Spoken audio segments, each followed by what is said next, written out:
Fixeu-vos les opcions que tenim quan fem clic en el botó dret a sobre d'un fitxer qualsevol que està dins de la nostra unitat. En primer lloc podem previsualitzar aquest document.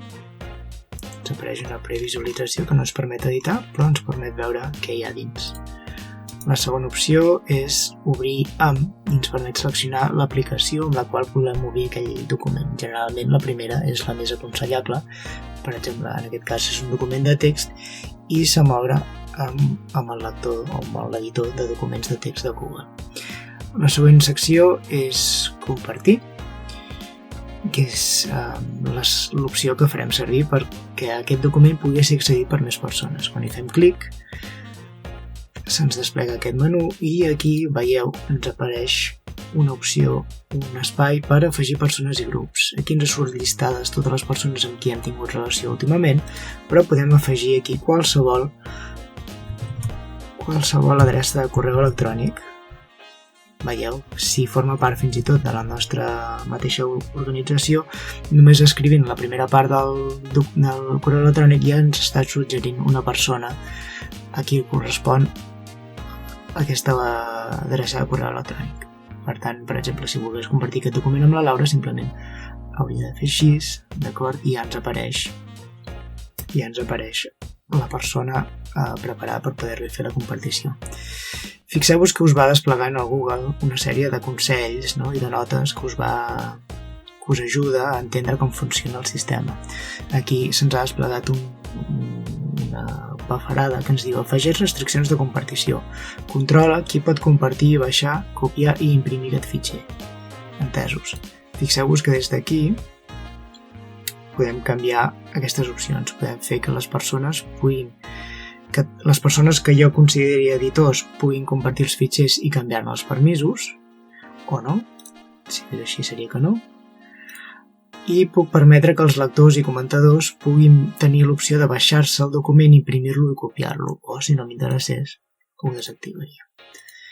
Aleshores, la Laura Feliu, que és la persona a qui li estic compartint aquest document, li puc donar permisos d'editor, que significaria que podria fer pràcticament el que volgués amb el document, podria editar-lo de qualsevol manera, podria compartir-lo amb qui volgués, o, si no, podria dir-li que simplement el pot comentar. Per exemple, si el document no m'interessa que ella me'l modifiqui, però m'interessa que me'l pugui comentar amb les modificacions que ella hi voldria fer. O simplement la puc posar com a lectora, que significa que simplement podria veure el document i no hi podria fer res, ni comentar-lo, ni intervenir-hi, simplement llegir-lo. Aquesta secció d'aquí significa que li puc enviar una notificació, vol dir que se li enviaria un correu electrònic dient-li que jo he compartit aquest fitxer amb ella. I ja està, simplement puc cancel·lar i no compartir-li o enviar. I quan faig clic en aquest enviar, el document ja queda compartit directament a la Laura. Si tingués això activat, li enviaria un mail, i si no ho tingués activat, no se li enviaria cap correu. Però quan ella accedís al seu Google Drive i anés a la secció de compartit amb mi, hi trobaria aquest document que jo he compartit amb ella. D'acord. Fixeu-vos també en aquest apartat i torno. A part de compartir el document amb persones i grups, posant aquí la seva adreça de correu, també puc obtenir l'enllaç, o sigui, l'adreça web, l'adreça d'internet, la URL d'aquest document, perquè qualsevol persona que tingui aquesta URL, aquest enllaç, pugui accedir-hi directament. D'acord? És així de senzill. Ens apareix aquesta opció, podem copiar l'enllaç i si us hi fixeu i enganxem l'enllaç, veieu, aquesta adreça és l'adreça del nostre document. Qualsevol persona que tingui aquest enllaç i faci clic accedirà directament a aquest document que estem compartint. Això, aquest enllaç ens pot servir per moltes coses, per incloure'l en una pàgina web, per incloure'l en un blog, per incloure'l en un codi QR o pel que sigui. Que sapigueu que podem obtenir l'enllaç directe a aquest arxiu simplement fent clic en aquesta opció. Continuem. La següent opció, després de compartir, és justament el mateix que acabem d'aconseguir ara, que és obtenir l'enllaç d'aquest document. Si fem clic aquí, ens apareix exactament la mateixa la mateixa opció d'abans amb algunes opcions més. Per exemple, ens apareix l'enllaç i l'opció de copiar-lo, i també ens permet escollir de quina manera les persones que accedeixin a aquest enllaç podran veure i intervenir en aquest document. Fixeu-vos, si està seleccionat Restringit, només les persones afegides poden obrir el document en aquest enllaç. Vol dir, les persones que hem afegit aquí dalt. Si ja seleccionem CFA Torrent d'en Melis, ja ens ho diu a sota. Tothom al grup que tingui aquest enllaç pot veure. Això vol dir que qualsevol persona que la seva compte de correu electrònic acabi amb cfatorrentdenmelis.cat podria llegir, si poséssim lector, comentar o editar aquest document. I finalment podem posar que tothom que tingui l'enllaç, qualsevol persona que accedeixi al document a través d'aquest enllaç, pugui llegir, comentar o editar aquest document. Tan senzill com això. I aquí hauríem fet i el tindríem acabat.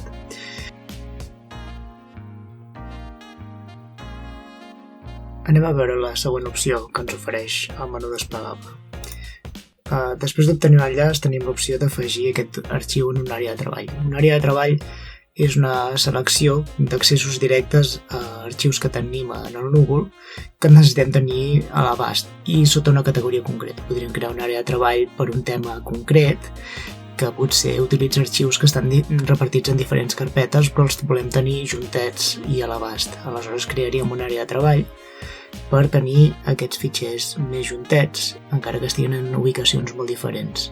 I l'àrea de treball es fa a partir de temàtiques, la que sigui. Aleshores aquí ens sortirien llistades les àrees de treball que ja tenim. Com que no en tenim cap, ens ofereix la possibilitat de crear-ne una.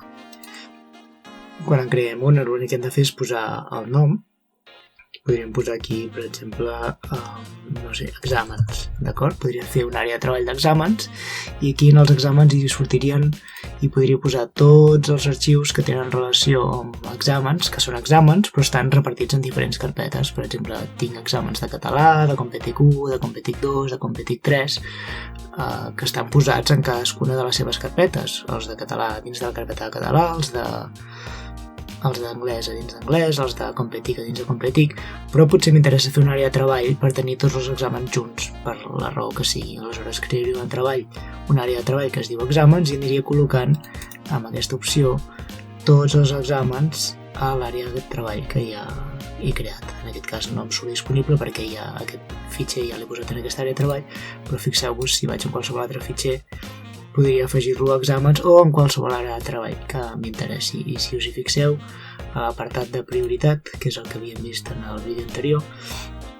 ens apareixen aquí les àrees de treball, d'acord? Aquesta és la d'exàmens, la que he fet, i aquí em sortirien llistats tots els arxius que jo he posat en aquesta àrea de treball. És una manera d'organitzar-los sense moure'ls de les carpetes. A continuació,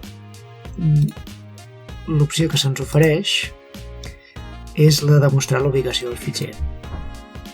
D'acord? És un accés directe en aquest apartat que ja havíem vist en el vídeo anterior que ens assenyala on es localitza la ubicació d'aquest fitxer, perquè si necessitem localitzar-lo i no sabem on el tenim, aquí ens proporciona aquesta informació i el podem trobar. La següent opció que ens ofereix és afegir una drecera a Drive.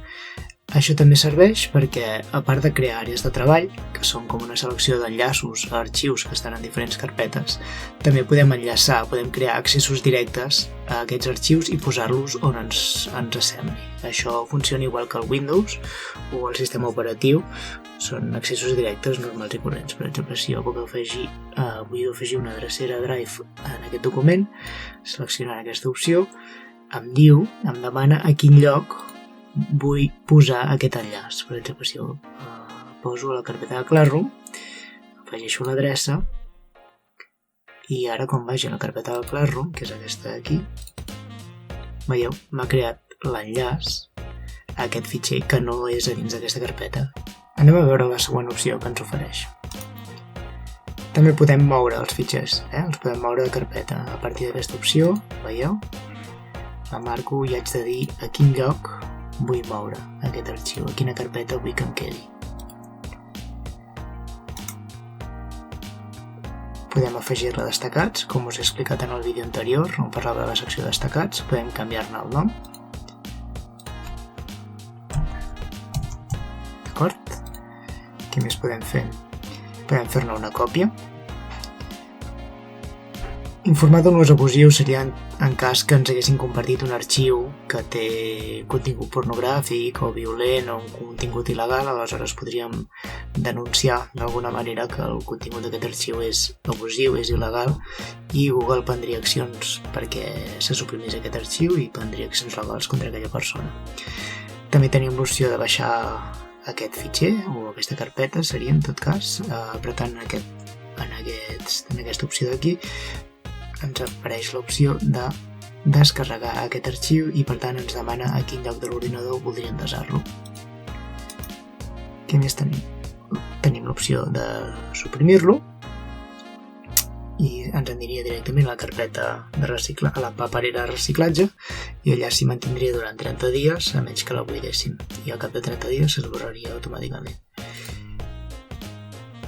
I l'última opció, com heu vist, és dir aquest suggeriment no és útil. Com us he dit al principi, en el vídeo anterior, a la secció suggerida, us apareixen tots aquests arxius que la intel·ligència artificial del Google considera que són prioritaris o que són recomanables perquè són d'un ús freqüent. Si vosaltres no voleu que us aparegui llistat un d'aquests arxius, simplement escollint aquesta opció deixarà d'estar disponible en aquesta secció de dalt.